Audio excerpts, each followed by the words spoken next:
Thank you. Good morning, everybody. And I'm delighted to be here. And I kind of want to say buckle up and belt in because we've got kind of a really tight half an hour where I'm going to be drawing on my personal experiences and sharing some of those with you. But I'm also going to be obviously sharing some of my professional work experiences too.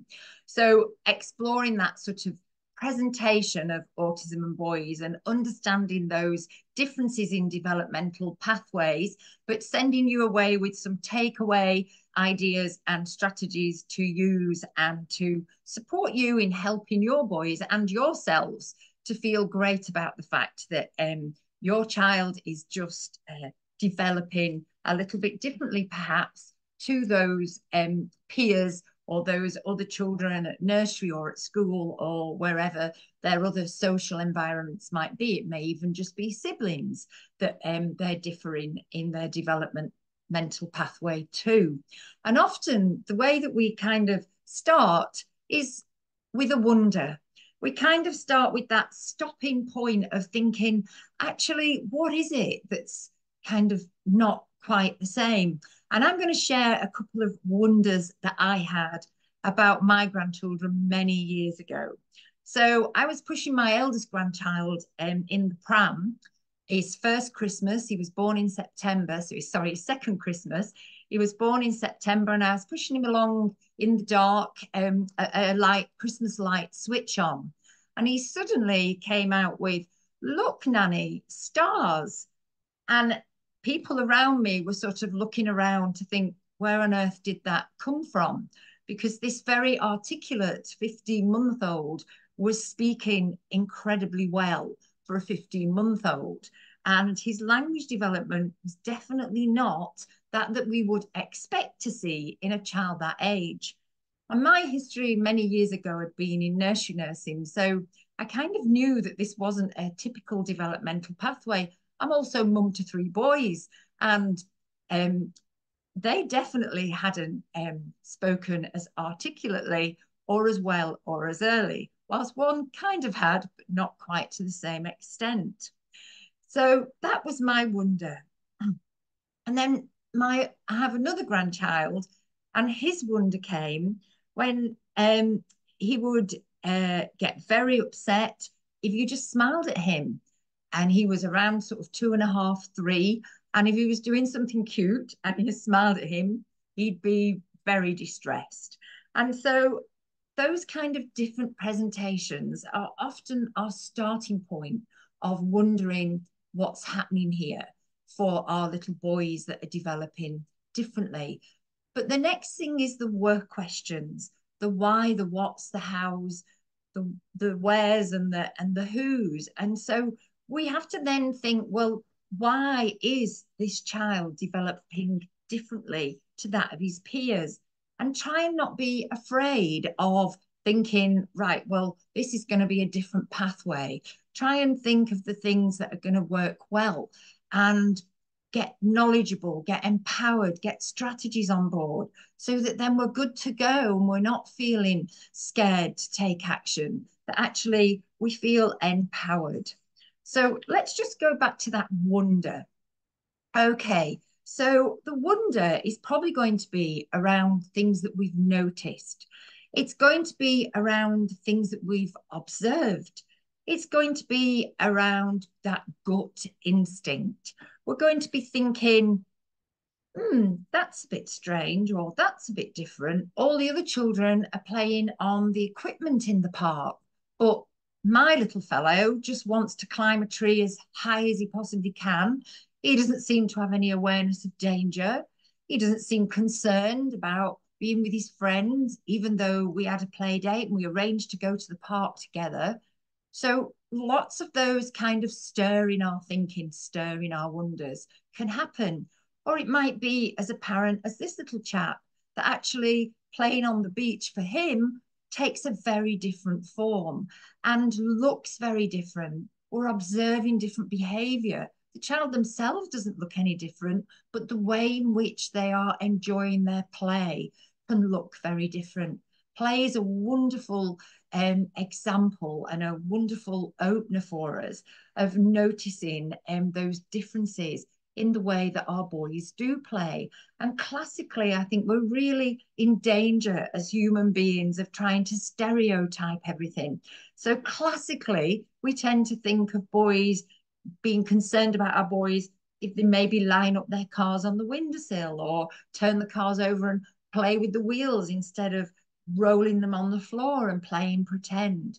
So maybe playing in these different ways, and often these different ways of play are the things that give us a really helpful clue into why we should be stopping and noticing, and why we shouldn't be kind of retracting from that gut instinct. I'm a real believer in gut instinct. I think even later on, when I mention strategies, you as parents, you as carers, you as staff in schools, you will have a gut reaction as to whether you think that something may or may not work in your family, in your situation. And that's where, being an autonomous individual service, it's great because it means I can really personalize the support that I do give people. And I find sometimes I make a suggestion and it doesn't sit well, or it doesn't feel comfortable. So we'll look for an alternative, or maybe just look at a way of tweaking that. So that's what we're going to be just looking at in a little while as well. So another sort of stopping point might be thinking about, is the social behavior different for our children? So we're observing patterns of play being different. We're observing patterns of development being different. But are we seeing actual socialness being different? So, for example, I often have families saying to me, oh, well, I don't think he can be autistic because he's really sociable. You know, he's so friendly to the postman. He won't have met someone. And this happened to me fairly recently. A little boy met me for the first time, took me by the hand, and took me off to play on the stairs with him, where he wanted to go up and down the stairs several times. And his parents were delighted at how friendly and open he was. Now, I'm not saying that every child who's so friendly and so open with everyone is likely to be developing along an autistic spectrum, but these are all little kind of pots of gold that we can put into our treasure chest in terms of building a picture of our little treasures, building a picture of our boys, and understanding them fully. And sometimes if all those pieces of treasure are piling up in our treasure box, then actually it may be that our treasured little people are actually going to be developing, or are developing along that autistic spectrum. So let's have a think about this social interaction. This is something that sometimes we do overlook and is not always very well understood. Certainly in my professional experience, that's something that I've come across.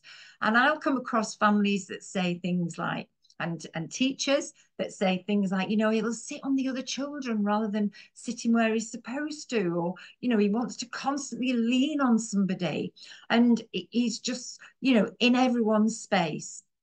So let's just have a look at this slide together for a minute.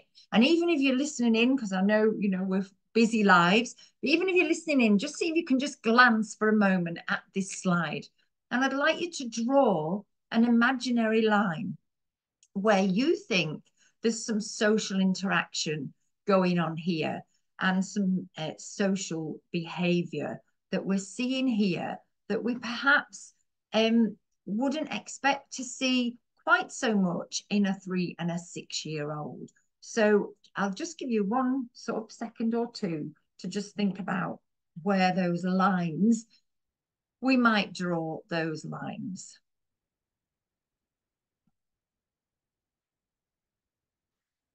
Okay, so hopefully we're having thoughts along the fact that actually there's not any spatial awareness going on there. So the big boy is quite happily leaning on his little brother. Now, fortunately, it appears that his little brother is as engrossed in the screen as, in fact, the big brother is behind as well. And you can see there that actually his complete focus is on that screen. It's not on the fact that he's got a little person stood in front of him. It's not allowing for that spatial awareness or that respect of personal space. And that's not a kind of selfish or um, not thought out behavior. It's just kind of that natural focus that's going on there. And of course, we're going to think about sensory behaviors as well. So it may be that actually we've got a sensory thing going on here too, where this little boy actually really needs or prefers that real close contact. And of course, again, this whole area of autism is part of a spectrum. So it might be that this is the child who sits on you rather than next to you.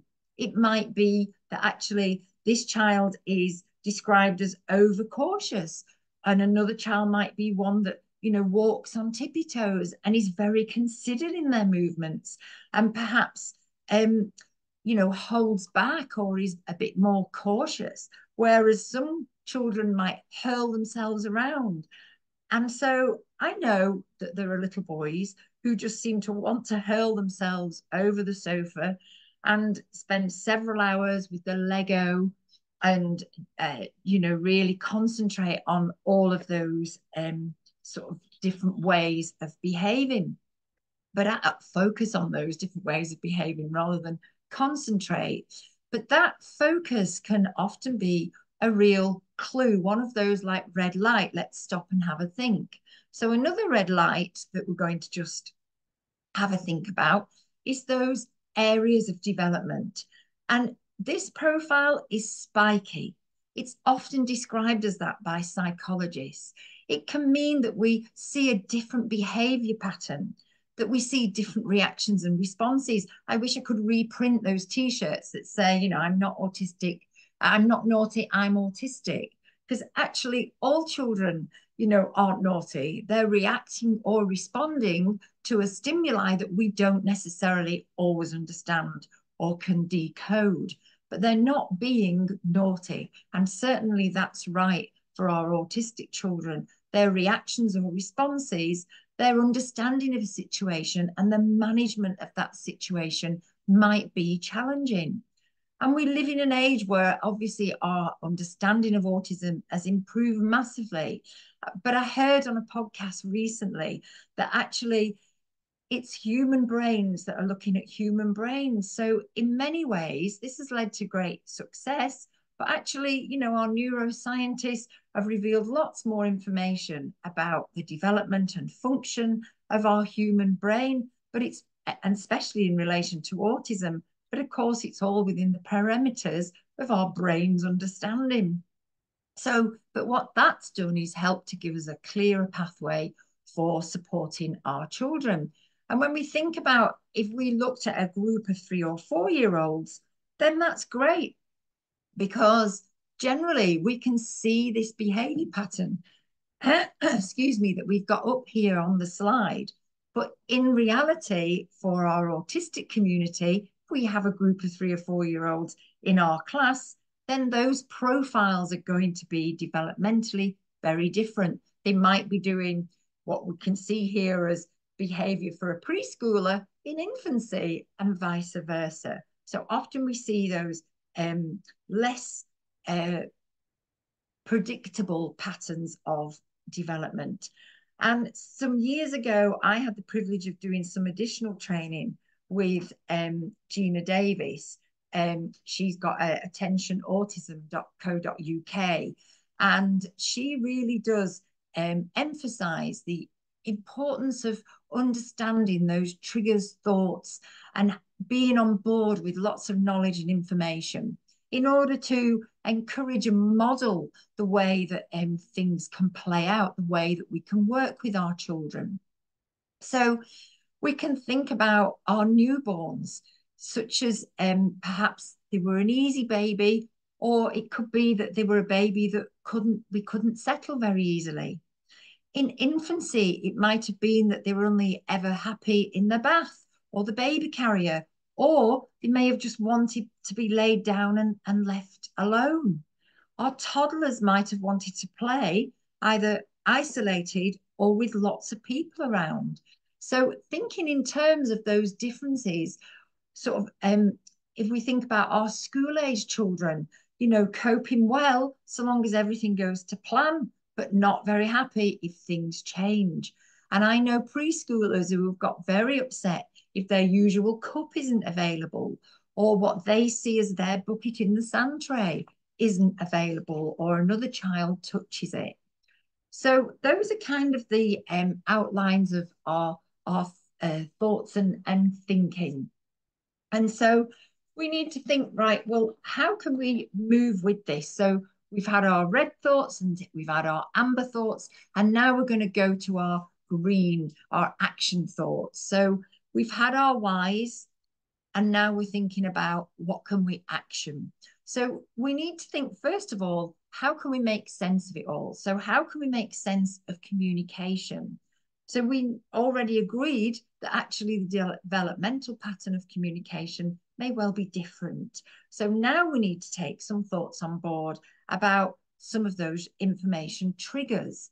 So some of the ways that perhaps our children react and respond. And what we'll notice is how they communicate through behavior. So they might take our hand and pull us somewhere. They might respond very internally, and they might have external sensory issues that are concerning them. So we may need to examine how consistent and predictable our routines are and personalize the way in which we offer communication systems. So some children might respond really well to something like a calendar or a diary, like we've got an example of here, showing what's likely to be happening on certain weeks. And this one actually is a little boy who just needed to know the positive thing that was going to be happening in his life that day. So on his calendar, he just had the kind of good goers that he needed. Whereas the child below, using this little bag of kind of lucky dip ideas and thoughts, was the way that he needed to work. He couldn't work with that usual sort of predictability and routine and structure that sometimes, again, when we're stereotyping boy development, we sometimes stereotype behavior as well.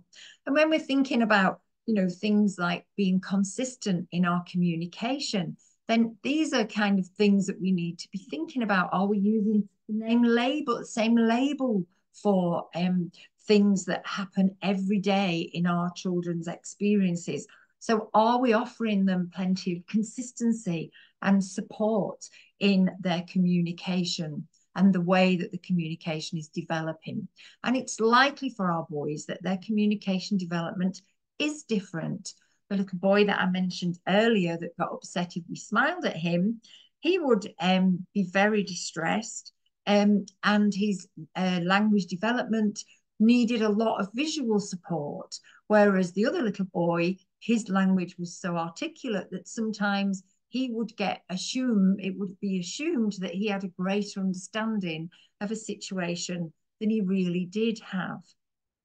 So thinking about structure, sometimes simple things, making sense of social situations. So sometimes real simple strategies can have a really good effect. And so when we're thinking about appreciating how our children are experiencing the world in a detailed but not necessarily linked up sort of way, they may not link up the situation and context. So we might need to guide that. How do we know that 8-year-olds don't usually have dummies if no one's actually explained that? And really, why don't they? So I think we're in great danger with many of our boys of making lots of assumptions and not appreciating the kind of gaps that we do sometimes see in development. So it might be throwing your bag across the hallway when you get in from school.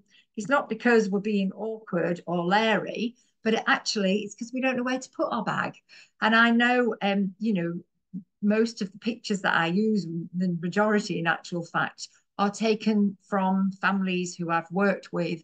And these are the kind of solutions that we've put in place and that have been helpful and worked. And for this little boy, all he needed was a basket in the hall, and it made a big difference. And then another little boy used to get very upset when his mummy was trying to take his dummy from him. He actually did have some teeth problems, and she was trying, and he used to get a sore mouth. So she was trying to take his dummy away. And we realized that actually his fear wasn't of kind of not having the dummy, it was not knowing where it was. So instead of taking the dummy away and hiding it somewhere in a drawer or saying it had gone or it was broken, we simply put a cup out with a picture of his dummy on, and he would voluntarily deposit the dummy in the cup, which just worked perfectly. And I think that's one of the things I just love about my job most, that actually sometimes we find the most unusual, incredible solutions to problems, and there's sometimes the most simplest solutions that are staring us right in the face. So they are the actions for social situations that you might want to think about taking, or is the context linked with the situation? And then you might want to think about, are our kids making sense of what's happening and why those things are happening? And again, just going back to Gina Davis, I loved the comment that she always makes. She talks about an irresistible invitation to learn. And I think that is one of the best ways that we can support our children's social development and their understanding. And of course, again, stereotypically, many of our boys are into football, but they might be into other things. I know boys are into Little Pony and those sorts of things. So yeah, I think it's really important we don't fall into that danger of stereotyping too much. So I think recognizing, yes, accepting, we don't have to fight if our boys are massively into football and Lego. It's fine. If our girls are, it's fine. Let's just roll with it. Let's roll with that irresistible invitation to learn.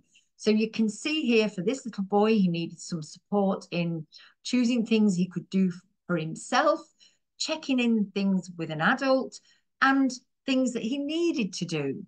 And so just having those visuals really worked well for him. So sometimes for our kids especially, it's just about helping them to sort of see what we're saying, helping them to understand and make sense of the communication that we're trying to share with them and we're trying to engage with them.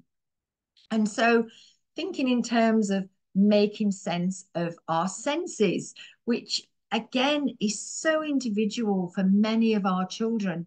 It might be that for many of our children, actually, their whole sensory profile and their sensory systems are working very differently to that of their peers. And they may react to things that other children just don't even seem to notice. And going back to my own sort of personal experience, I have a grandson who, if you just clear your throat, he will be really, really distressed by that. So he has a condition called misophonia, where he finds it really challenging to cope with other people's noises, other people's body noises. But this is the same little boy that during COVID reassured me that my heart was beating at the same rate that it always did. And so, we really embrace those gifts of these senses, but at the same time, we're working on tutoring him and other children who have that same sort of profile, tutoring them in supporting themselves in coping. So he may sometimes choose to sit away from the table and distance himself a little bit. But of course, that's not an ideal solution forever. So coaching him to make sure he's got some earphones or earbuds or some music or something distracting to listen to help him to manage that situation is something that we work on as well. And certainly for another little boy I'm working with in school, and we're using that same sort of strategy for him, that actually having some headphones in school has been really helpful. And his teacher has been so wonderful and supportive in that she's got a big box at the door as you come into school, and people have put in their old headphones. And so the idea is any of the children can pick up a set of headphones if they want. She's not worried at all. It would have to be very strong headphones that completely blocked her voice. So she's very comfortable that those that need them take them, and those that don't, if they just want a little go, it's absolutely fine. And I love that flexibility. Sometimes that's something that is challenging. I loved this as well, this flexibility in a washroom recently that said a warning around the hand dryers being so noisy.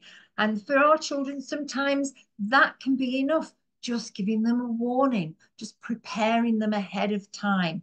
Remember, we mentioned context. For many of our children, they don't have that context. So our boys might not understand that actually part of playing football is not taking the ball and holding on to it, or part of being playing football is not hogging the ball and you being the only one that's trying to kick the ball. It's about team playing. So it might be worth thinking about putting our boys as a goalie to start with, whilst they learn those other connections and social intricacies of being part of a team. So if we go back to our wonders, let's just have a think about that. So our wonders were around noticing those differences in the way in which our boys are perhaps developing, the way in which they are behaving. We know those differences. They build up in our hearts and minds, and they make us stop and think, that's a bit different. That's not quite the same as Jilly's little boy down the road or whatever. And then we want to think about those, well, why might this be happening? So we need to think about, well, what if their communication development's different? What if their social development is different? And what if how they see the world is different, and how they're experiencing things is different? And then thinking, yeah, it is different. And so if it's different, how can we best support it? So that then that leads us to perhaps finding out a little bit more, which is probably why most of you are listening in today. And also thinking in terms of, okay, then what are the actions that we can use? So it might be some of the things that I've mentioned, putting in place some of the visuals that I've talked about. And if you need any help or support in that, please do reach out, because sometimes, as I've said, it might just be that you've got something in place and you feel like it's not working, or you're wondering, should you put something in place? Would it hold back language? Would it be a barrier to learning? And actually, often they are really unnecessary worries, and being more proactive and supportive can be really helpful. And I think getting our head around communicating, you can see there that little keyring communicator, of how our children are, can be really helpful for everyone involved. And just that kind of quick reference of the things our children like, or the things that make our children anxious. And I'm just going to share with you a couple of books here that if you're kind of new on your journey of autism, or actually even well in it, I'm well in it. I'm, 30, 40 years down the line.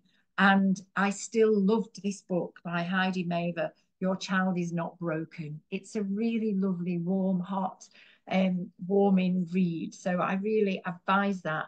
And if you have got a little person who you feel is getting bogged down with worries, then this one is a fabulous little book. It's called Outsmarting Worry by by Dawn Huberner. So a really nice reference point just for you to think about. And then I've put a few websites here that are safe to go to websites, things that are giving kosher, good quality information for you. So hopefully we're taking away some of those thoughts today around what we can use to help support and direct our children's enjoyment of life. And that actually by having that greater understanding and engaging well with the developmental pathways of our children, our boys especially, that actually we're going to really understand what's shaping their profile and be able to support and influence the way in which they are learning and interacting and coping with family life as well as coping with school life. So putting in those right strategies and approaches that will encourage our boys to be their best selves, so that they are enjoying and participating and loving and living life to their fullest. So we might need to be thinking about teaching dangers and teaching parameters of their experiences, but there are ways in which we can do that. And so please, if you are with a little boy just now who's playing differently, who's developing differently, then embrace all the knowledge and information from these good sites. And obviously, one of the main arenas for good quality information is with Witherslack Group, and lots of support and available on their website and their platforms, podcasts, webinars, and lots of information too. So thank you for joining me, and I'll be ready now, hopefully, to take your questions within the parameters of our time and morning. Brilliant. Thank you, Anne-Marie, for another great webinar. We've had a lot of questions submitted, so we will try to get through as many as we can. Our first question is, my son is 9 years old and has Down syndrome. We have been asked if he has autism, as he has a lot of sensory issues and is very scared of loud noises. How do I get a diagnosis? The same pathway of diagnostic process will be the same for your little boy, whether he has Down syndrome or not. So going to your GP and starting that pathway. But actually, I would also be interested to know who's asking the question, because if it's school, they can start that diagnostic process. And it's really important to go along armed with knowledge to your GP to get that ball rolling. So again, I'm a real kind of a shy away from making comparisons, but sometimes comparisons can give us that sort of profile and those pointers of difference in development. So thinking about where you would normally anticipate for your little boy to be in terms of coping with noises and sort of coping with his social experience as well. And it might be worth contacting sort of other families who have children with Down syndrome as well, so that they can sort of help you in terms of understanding, well, is this typical for our little boy's development at this stage, or actually are there some differences? So going down the GP referral pathway, which I know is lengthy and I know is not always going to move very quickly, but certainly starting the ball rolling, but also school can start that ball rolling as well. That's great, thank you. Our next question is, how do you help with peer problems in school? My son has wanted to play football at school, but has problems with two other children who don't play by the rules and control the game. He has moved on to other ball games, but his passion is football. I've had regular conversations with the school, and they have tried to resolve. I have tried working with my son over it, but nothing has helped. Do you have any suggestions?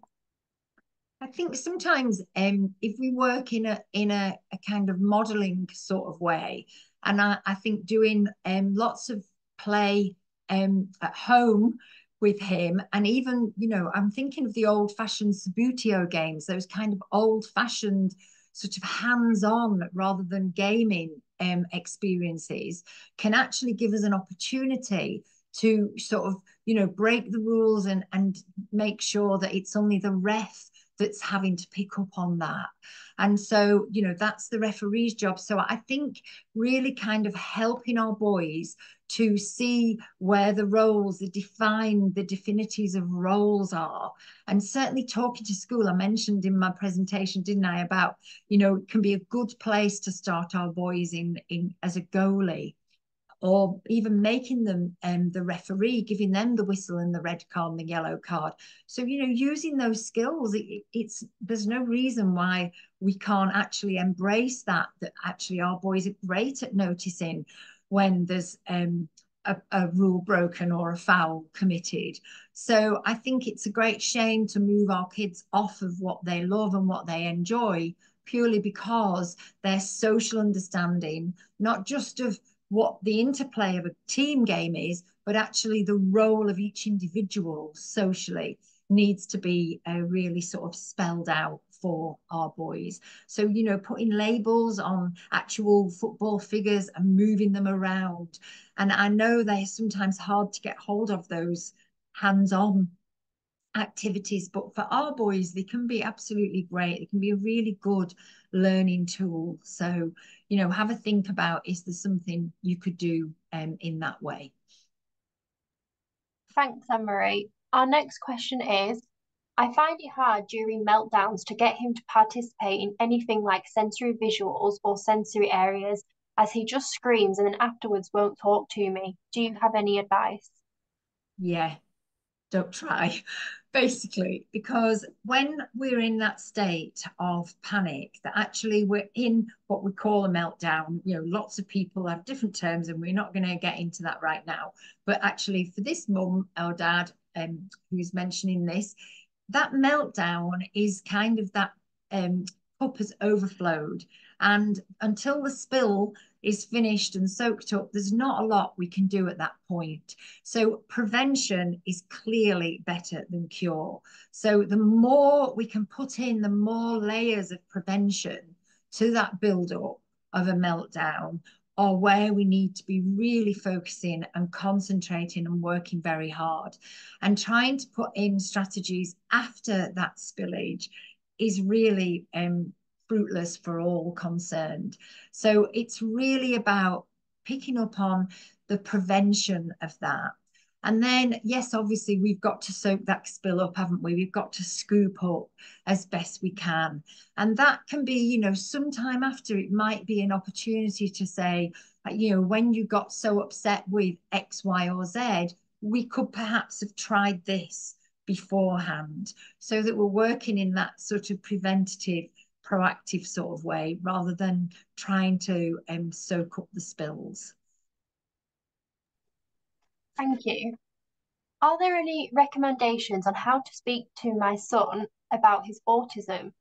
My son is 7 and is noticing differences in some ways. For example, he won't use his ear defenders anymore or sit separately for eating his lunch because he wants to sit with his friends, but then he doesn't manage to eat his lunch.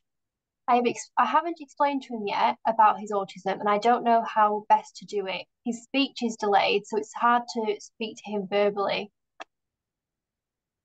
I always think I had the best idea given to me many years ago, and it was a farmer, and he said to me, "We never needed to teach our kids the facts of life because they've grown up with it." And I think the more we can help our children just to grow up with an autism profile, that autism is something that's commonly talked about in the family, it's commonly understood, the kind of different patterns of development are understood, so that then we're talking very openly and sharing lots of books and lots of useful information, some of which you can find on the websites that I've put up here, but also there are a number of books like Different Like Me around as well that can be really helpful. And I think, you know, starting to work on understanding and reading stories and talking about very openly the fact that actually we all develop differently and all of us are good at some things. And I think, you know, that's kind of a good time for me to sort of talk about that blue heart moment. So, you know, what are our boys good at? And having that up, and then what are other boys good at? What are other boys struggling with? And what are our boys not struggling with? So, you know, things like often, and, you know, again, I hate stereotype, but we're talking about boys, and my experience is that actually often our boys can kind of recite their tables in no time at all. They can remember chunks of narration for plays and things where other kids might struggle. So I think it's really valuable to, you know, have some blue heart moments around and start talking really openly and helping our kids to embrace themselves. And I would talk to school in terms of headphones. Can we do like that teacher I mentioned, have them available for everybody? And also have quieter lunch spots where maybe only 2 or 3 or 1 or 2 of his friends could sit with him in a quieter areas so that he's still got friends with him, but perhaps not so busy that he can't eat his lunch as well. Thank you. Our next question is, my son is 4 and does a lot of hitting, throwing, and kicking. How can we get through to him that this hurts and it's not okay? He has amazing verbal skills, but he is a sensory seeker. It's impacting him at school and at home. So I think sometimes for our boys, it's about giving them those structures of when, where, how, and why it's okay to kick, throw, and have those activities. So having a kind of box of balls and bean bags and things that you can take out and throw to your heart's content, and do lots and lots of that sort of throwing in activities, so that hopefully his sensory process, his sensory profile of wanting to throw, is fulfilled by activities that it's okay to throw and kick and play in that way with. But if you feel that his throwing and kicking is a response to an emotional or social trigger, then that's a different ball game altogether. So that's again about identifying those triggers and thinking, where can we sort of minimize, where can we put in preventions of that build up of emotional distress that's leading to kicking and behaving in that way. And it might be, if you've got an opportunity for lots of rough and tumble play. I've worked well, I having a rug, and that's the rough and tumble rug. And that's where rough and tumble happens, and it doesn't happen sort of anywhere else. So again, just looking at, and it's very difficult in this situation because I've not got a full picture of the family or the situation, but kind of, just as a benchmark starting point for you to look at some of those perspectives. Thanks, Anne-Marie. Our next question is, my son is massively masking at school. I also have 3 boys and he is so different. We support him as much as we can at home, but we're struggling with the school as they suggest that they can't help him. Do you have any advice? Uh, Probably not that I should put on out on public, but anyway, I think it's really important that you set up a meeting with school, that you go armed with, as the parent who asked the question earlier to go for a diagnosis, that you go armed with a record of what you've noticed that's different, how you're noticing masking, how he's behaving when he comes home from school, whether that's different at the weekends and the holidays. So basically, you're building up your evidence. And I think build up your evidence and take it with you. And certainly, I'm sorry to say it, but I feel school have got to step up to the mark on this.